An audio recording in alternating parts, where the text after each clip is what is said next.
Hi everyone, Sarah here. I have some super cute cards to share with you today.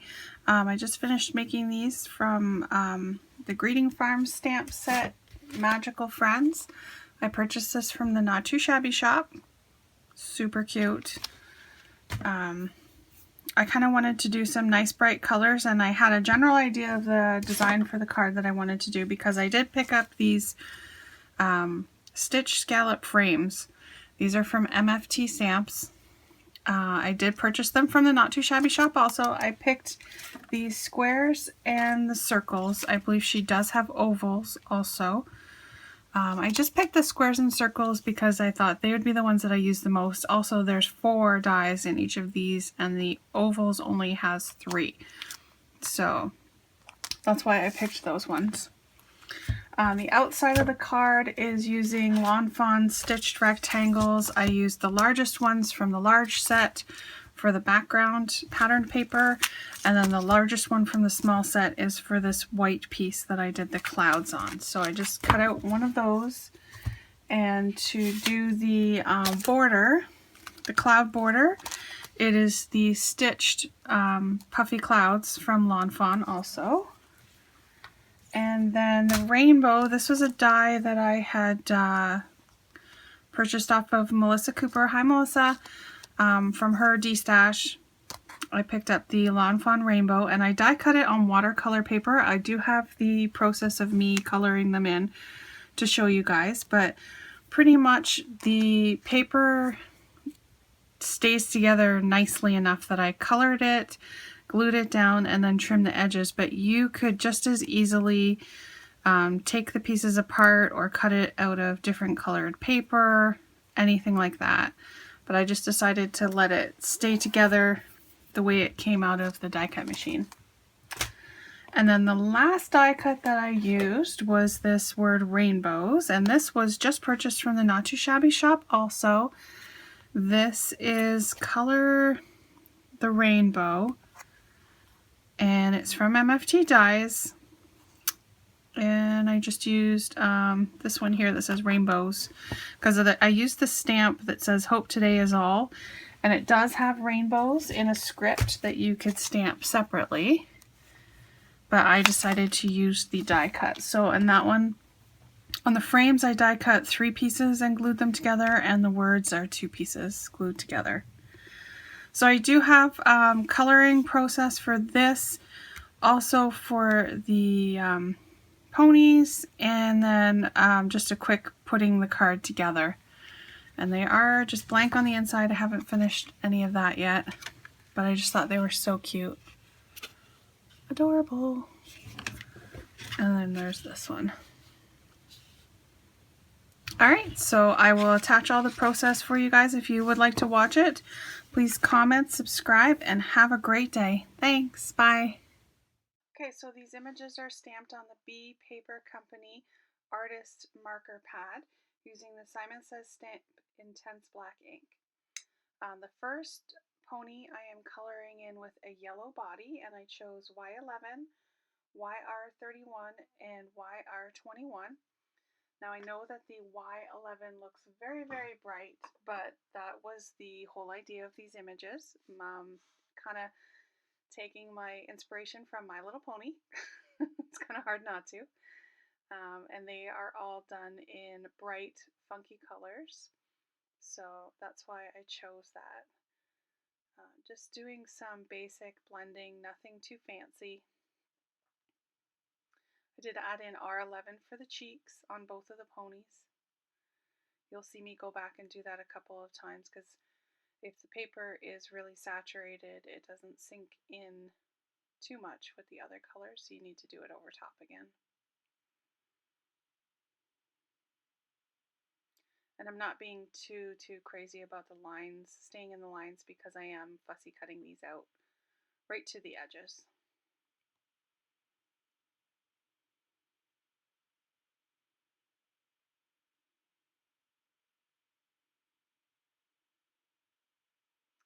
And then the hair on this pony is purple, so I'm using V15, V17, and V09. I realized when I started coloring this one, I did start off with the V15 and then I jumped straight to the V09, and I did not realize I wasn't really paying attention to which markers I was picking up. So that is my darkest color, and I kind of had to just kind of fill it in and then leave it and then go over with the lighter color. So I didn't want it to be too dark. Still turned out pretty cute. So because I had done that on the first piece of hair, I wanted them all to match, so I just continued to do it the same way. I started with my lightest color as my base, did the dark highlighting first, and then blended in with the medium color and the lightest color over top. There's nothing wrong with doing it that way. Everybody does it a different way anyways. You get a different look depending on how you choose to do it also.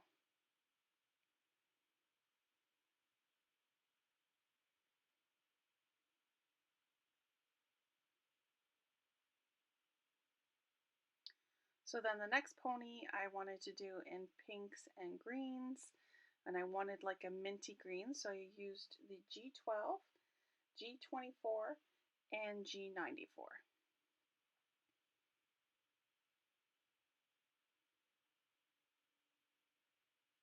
I also did use the R11 on their ears afterwards also.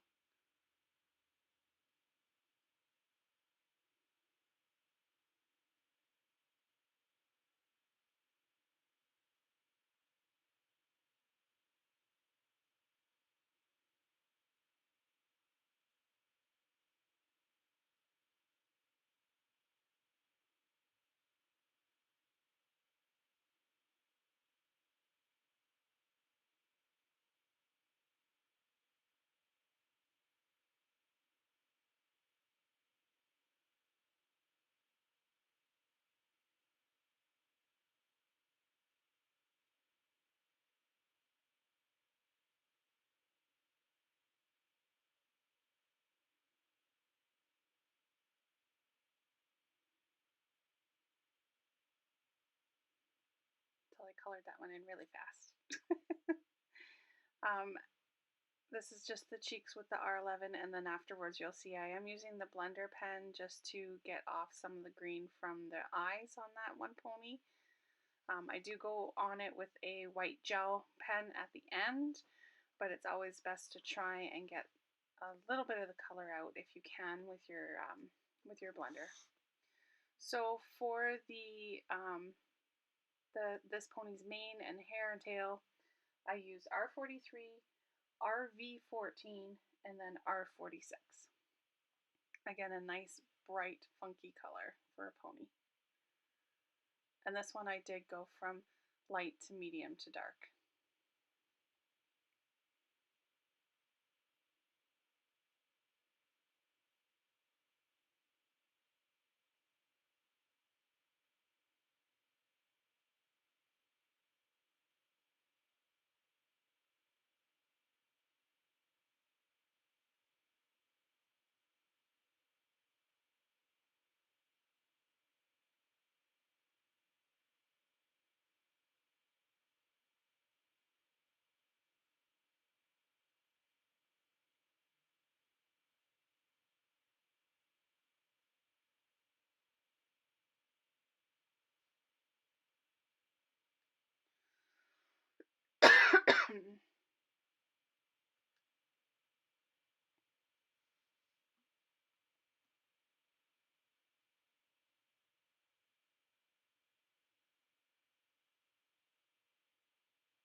So last part of this one is just the tail.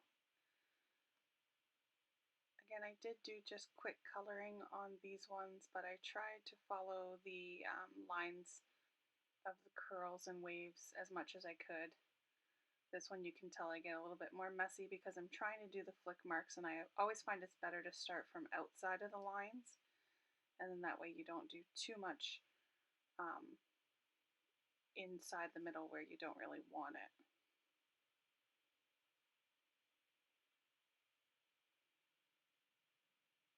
And when I'm doing the flick marks like that, I want them nice and thin, so I'm doing it from the top. Okay, so then the last piece is just the white gel pen. I did the pupils on the one pony that has their eyes open, and then I did put the little white dots on their cheeks.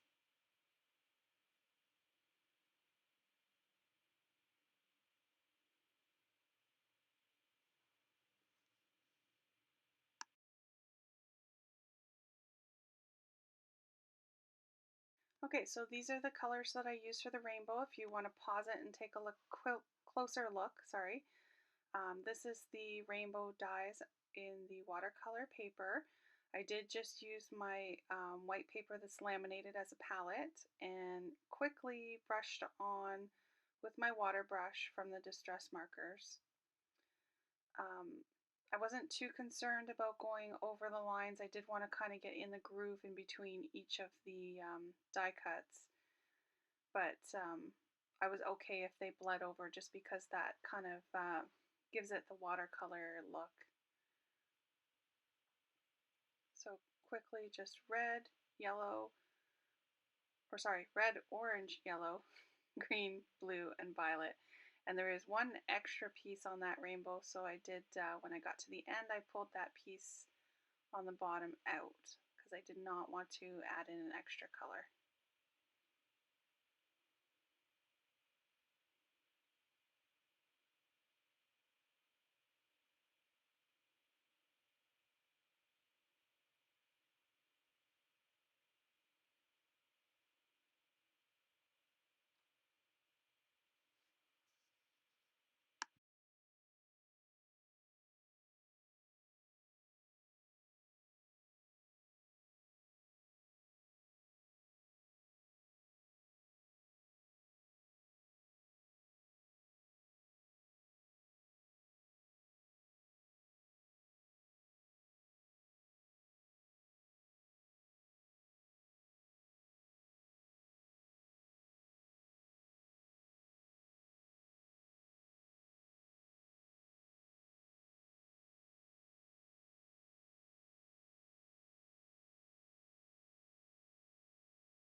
Okay, so I have all my pieces here ready to put the card together.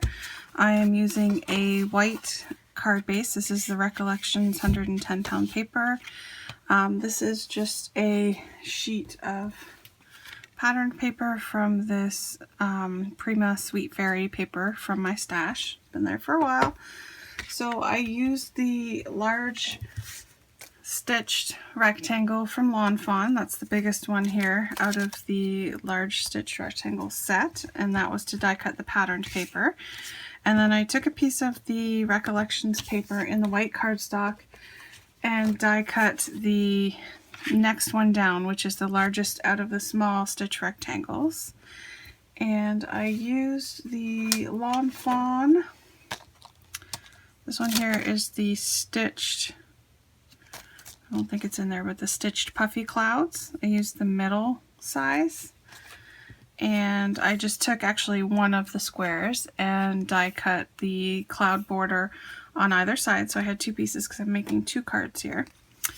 And then I took from the Greeting Farm stamp set the Hope Today is All by itself. And I stamped that at the bottom. And I have to put on this card rainbows already cut out, and this is the new set that I just got. I purchased it from the Not Too Shabby shop, and it's Color the Rainbow, and it has all the different words in printing and script. This one says rainbow, this one says rainbows, and then you have printed rainbow, printed rainbows, and then we have in the script and the printed color. And I know for me that's spelled the wrong way, but you know, we work with it.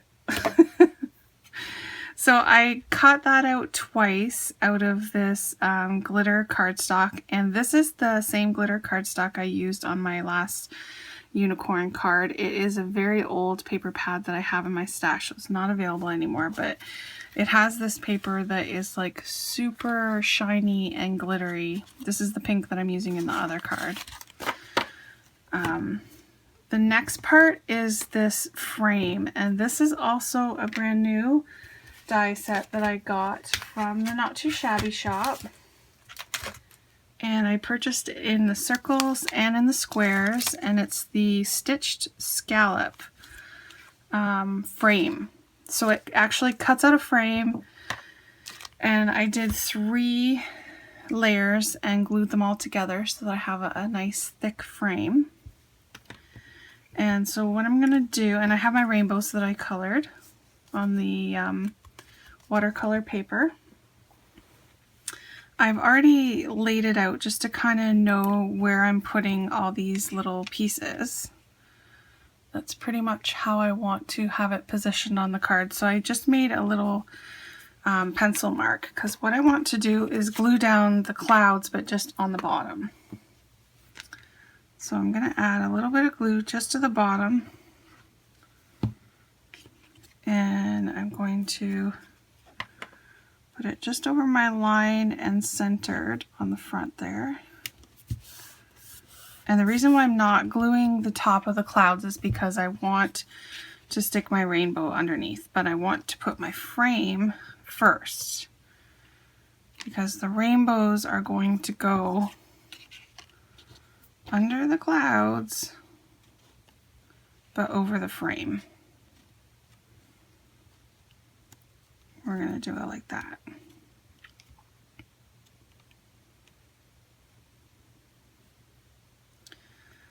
So just going to put some glue on the back of my frame here.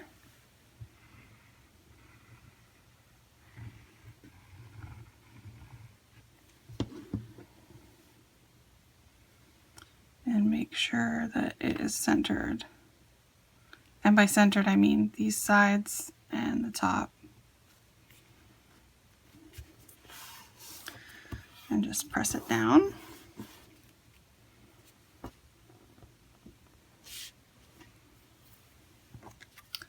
And then I'm just going to add a little bit of glue to the one corner of my rainbow. And these do die cut in pieces, but because of the thickness of the paper, they are sticking together nicely.